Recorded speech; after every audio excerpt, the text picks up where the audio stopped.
Flexion, flexion এটা হচ্ছে flexion, আর সোজা করছি এটা হচ্ছে এক্সটেনশন। এক্সটেনশন হয়েছে elbow joint flexion, elbow joint extension. এবার আমরা দেখাবো ফোর আর্ম সুপিনেশন। দেখো ফোর আর্ম সুপিনেশন,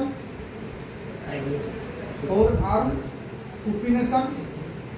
সুপিনেশন মানে সবসময় সুপাইন, সুপাইন। এটা হচ্ছে সুপিনেশন। আর যখন বলবো ফোর আর্ম প্রোনেশন মানে তখন হচ্ছে ফ্রন্ট পজিশন, মানে উপর করে দেওয়া, এটা হচ্ছে ফ্রন্ট পজিশন, প্রোনেশন। ক্লিয়ার? এবার দেখো থাম ফিঙ্গার অ্যাবডাকশন, থাম ফিঙ্গার অ্যাবডাকশন।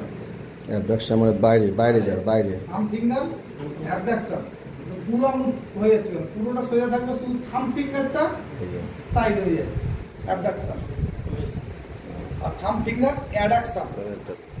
অ্যাবডাকশন মানে ছাড় করছি, অ্যাডাকশন মানে অ্যাড করে দিচ্ছি। এবার আমি দেখাচ্ছি থাম ফিঙ্গার ফ্লেক্সন। থাম ফিঙ্গার ফ্লেক্সন মানে এটা ভিতরের দিকে যাবে, ভিতরের দিকে, এটা হচ্ছে ফ্লেক্সন। আর থাম ফিঙ্গার এক্সটেনশন মানে এরকম বাইরের দিকে যাবে।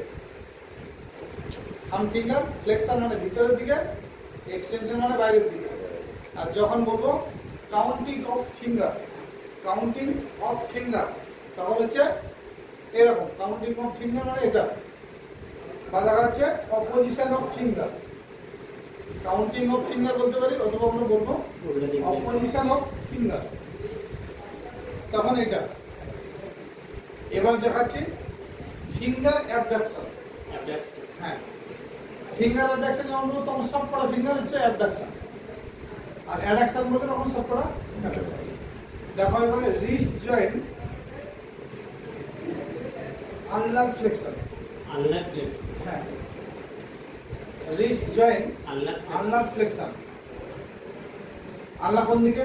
আর রেডিয়াস, এটা রেডিয়াস, ভেরি গুড, আনলা।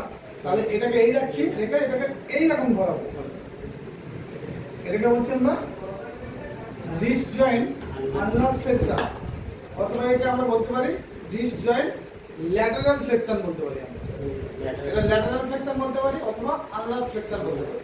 আবার নিউট্রাল, নিউট্রাল মানে সোজা করেছে নিউট্রাল। আবার দেখো রিস্ট জয়েন্ট মিডিয়াল রোটেশন, অথবা রেডিয়াস রোটেশন,